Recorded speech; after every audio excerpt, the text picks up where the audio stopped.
ጤና ይስጥልን ውድ መረጃ የዩቲዩብ ገጽ ተከታዮችና አድማጮች እንደምን አላችሁ? ለዕለቱ የተመራረጡትን አርዕስተ ዜና ወደ እናንተ ይዘን ቀርበናል።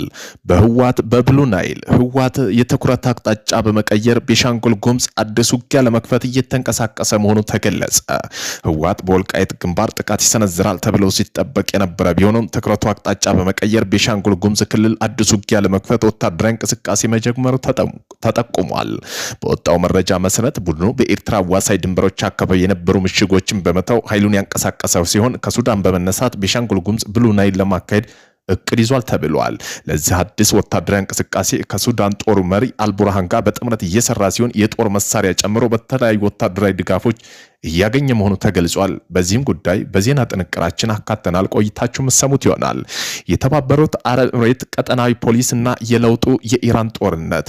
የተባበሩት አረብ ኤምሬት የኢራን ጦርነት ከተነሳ በኋላ ቀጠናዊ ስትራቴጂ ላይ ጉልህ ለውጥ ማድረጓ የሚጠቁሙ ምልክቶች ተስተውለዋል። በቀጠናው የተባበሩት አረብ ኤምሬት ከንግድ፣ ፋይናንስ፣ ኢንቨስትመንት አንጻር ማዕከል ታድርጋ ትወሰድ የነበረው የኢራን ጦርነት ተከትሎ የመጡ ለውጦች ደግሞ ደህንነት ላይ ያተኮሩ ናቸው። እነዚህ ጉዳይ ምንድናቸው የሚለውንም የዜና ጥንቅራችን በሰፊው አካተናል። ቆይታችሁ የምትሰሙት ይሆናል። እነዚህን የመሳሰሉ አርዕስተ ዜና ወደ እናንተ ይዘን ቀርበናል። ቤተሰብ ለመሆን ላይክ፣ ሼር፣ ሰብስክራይብ ማድረግዎን እንዳይረሱ። ህወሓት በሱዳንና በቤኒሻንጉል ጉሙዝ በኩል አዲስ የጥቃት ስትራቴጂ ነድፏል ሲል ጄኔራል ጻድቃን ገብረትንሳኤ ገለጹ። ህወሓት መሃል ሀገር ለመግባት በሱዳን ቤኒሻንጉል ጉሙዝ ኩምሩክ በኩል ጥቃት ለመክፈት ሰፊ ወታደራዊ ስትራቴጂ መንደፉን ጄኔራል ጻድቃን ገብረትንሳኤ አጋልጠዋል። ጄኔራሉ በሰጡት ማብራሪያ ህወሓት ቀደም ሲል ሳይጠበቅበት በነበረው የወልቃይት ግንባር በተጨማሪ መንግስት ትኩረት ባልሰጠበት አቅጣጫ ለመውረር አቅዷል። ለዚህም በሱዳን ለዓመታት የተደራጀው አርሚ 7 ለመጠቀምና ተጨማሪ ኃይል ለማስገባት እየተንቀሳቀሰ ይገኛል። በቅርቡ ወደ ሱዳን ሲሻገር በድሮን የተመታው አርሚ 13 የተረፈ ኃይልም አርሚ 7 መቀላቀሉን እስከ ጉምሩክ ድንበር ደርሶ መዋጋቱን ጠቁመዋል። ከዚያ ውጭ ወደ ውስጥ የማጥቃት እቅድ ከህወሓት ጀርባ ያሉ እንደ ግብጽና ጄኔራል አልቡርሃን ጦር ያሉ ኃይሎች የቅርብ ሎጂስቲክ ድጋፍ እንዳደርጉ የተሰላ መሆኑን ያመላክታል ሲሉ ጄኔራል ጻድቃን ይሁን እንጂ ፌደራል መንግስት በሁሉም ግንባር በንቃት እየጠበቀ እንደሆነ ያምናሉ። የተባበሩት አረብ ኤምሬቶችና ቀጠናዊ ፖሊሲ የለወጠው የኢራን ጦርነት። የተባበሩት አረብ ኤምሬት የኢራን ጦርነት ከተነሳ በኋላ ቀጠናዊ ስትራቴጂያዊ ላይ ጉልህ ለውጥ ማድረጓን የሚጠቁሙ ምልክቶች ተስተውለዋል። በቀጠናው የተባበሩት አረብ ኤምሬት ከንግድና ፋይናንስ ኢንቨስትመንት አንጻር ማዕከል ተደርጋ ትወሰዳለች። የኢራን ጦርነት ተከትለው የመጡ ለውጦች ደግሞ ደህንነት ላይ ያተኮሩ ናቸው። ሀገሪቱ ግጭት ለመሸሽ ብትሞክርም በኢራን ጦርነት ምክንያት ጫና ውስጥ ወርቃለች። ኢራን ከተባበሩት አረብ ኤምሬት ግዛት ላይ ጥቃት መፈጸሟ ምን ያህል ተጋላጭ ሀገር እንደሆነች አሳይቷል። በንግድ ሰላም ማምጣት በሚለው የተባበሩት አረብ ኤምሬት የረጅም ጊዜ አካሄድ በኢራን ጥቃት ፈተና ገጥሟታል። ይህ አካሄድ ያለ ጠንካራ የደህንነት ማዕቀፍ ብዙ እንደማያራምድ የተረዳችው የተባበሩት አረብ ኤምሬት ቁልፍ አጋሮች ከሆኑት አሜሪካና እስራኤል ጋር ወታደራዊ ትስስር ማጠናከሯን መርጣለች። የኢራን ጦርነት የፖለቲካ ምጣኔ ሀብት የጋራ መስተጋብር ብቻ ብዙ ርቀት እንደማያስኬድ አሳይቷል። የተባበሩት አረብ ኤምሬት በፍጥነት እየተለዋወጠ ባለው መካከለኛው ምስራቅ ውስጥ ስትራቴጂያዊ ስፍራ ለማግኘት የምታደርገውን ጥረት አጠናክራ ቀጥላለች። በቀጠናው ሀገራት ላይ ያለው መተማመን መቀነስ አንደኛው መንገድ ነው። የፖለቲካ ምጣኔ ሀብትና ኢነርጂ ፍላጎት ለማሟላት የተሻለ ነጻነት ከቀጠና ውጭ መመልከት መርጣለች። ለዚህም ማሳያ የሆነው ህንድ፣ ዩክሬን እና ከግሪክ ቆጵሮስና ኢትዮጵያ ጋር ያላትን ትስስር ማጠናከሯ ነው። ከኢራን ጦርነት በኋላ የውጭ ጉዳይ ፖሊሲ ማዕቀፏን እያሰፋች ትገኛለች። ይህ አዲስ እየመጡ ያሉ ቀጠናዊ የጂኦፖለቲካ ትስስር ሳውዲ አረቢያ፣ ቱርክ፣ ግብጽና ፓኪስታን መገዳደር የምትችልበት መንገድ ነው። በኢራን ጦርነት በፊት በሀገሪቱ ስትከተል የነበረው ፖሊሲ አሁን ላይ ለውጦች ለማድረግ የሚያሳዩ ምሳሌዎች አንደኛው ቀጠናዊ ሚዛን የተለየ መሆን ነው። ይህ ማለት ደግሞ ከአሜሪካና እስራኤል ጋር መቀራረብ ነው።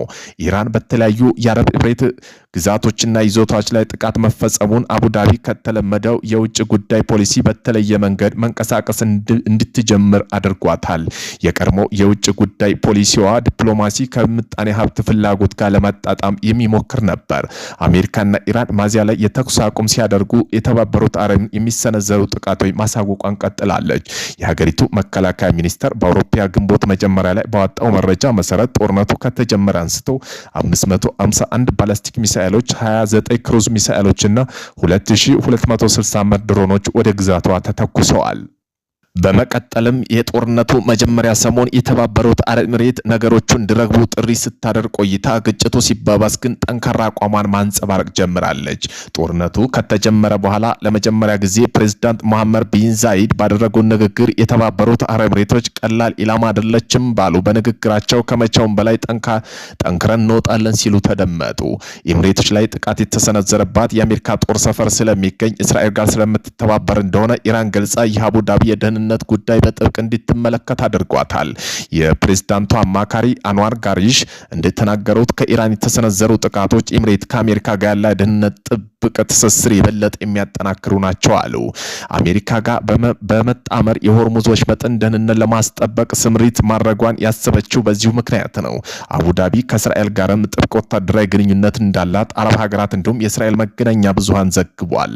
የእስራኤል ቀኝ አክራሪ መገናኛ ብዙሃን i24 ኒውስ ፋይናንሻል ታይምስ ጠቅሶ ባወጣው ዘገባ እስራኤል ለተባበሩት አረብ ኤሚሬት ዘመናዊ አየር መቃወሚያ መሳሪያ መስጠቷ ይጠቁማል። እነዚህ መሳሪያ መካከል አይረን ቢም እና አይረን ዶም የተባሉ የአየር መቃወሚያ ስርዓቶች እንዲሁም ስፔክትሮ የተባሉ የስለላ መሳሪያ ይጠቁማል። አቡዳቢ በይፋ ለነዚህ ዘገባ ምላሽ አልሰጠችም። እስራኤሉ ጠቅላይ ሚኒስትር ቤንጃሚን ኔታንያሁ ከፕሬዝዳንት መሐመድ ቢን ዛይድ ጋር ስለ ኢራን ጦርነት መወያየታቸውን ቢናገር መረጃውን አስተባብላለች።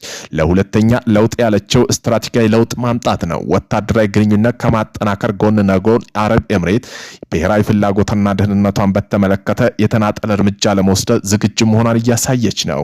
የተባበሩት አረብ ኤሚሬት ዜጋ የሆነ ምሁር አብዱል ቃሊቅ አብደላሂ ይህን አካሄድ አዲሱ ዩናይትድ አረብ ኤሚሬት ሲሉ ይገልጿታል። ሀገሪቱ ፍላጎቷን ለማስጠበቅ ቆራጥ እርምጃ እየወሰደች መሆኑን ማሳያ እንደሆነ ያስረዳሉ። አቡዳቢ የተናጠል ስትራቴጂያዊ ውሳኔ መውሰዷ ዋነኛ ከሆኑ አጋሮች የሚያራርቃት አይደለም፣ እንደውም ግንኙነቷ የምታጠናክርበት መንገድ ተደርጎ ይወሰዳል አሉ።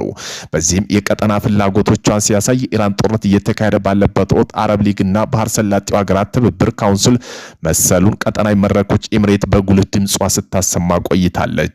ፕሬዝዳንት መሐመድ ቢን ዛይድ አማካሪ አንዋር ጋርሽን እንደሚሉ ከሆነ ባህር ሰላጤው ሀገራት ትብብር ካውንስል በጦርነት ያሳየው አቋም በታሪክ ደካማ ነው የሆነ ነው አሉ። የባህር ሰላጤው ሀገራት ለቀጠናዊ ስጋቶችና ደህንነቶች የሚሰጡ ምላሽ መከለስ እንዳለባቸው አስተባብለዋል።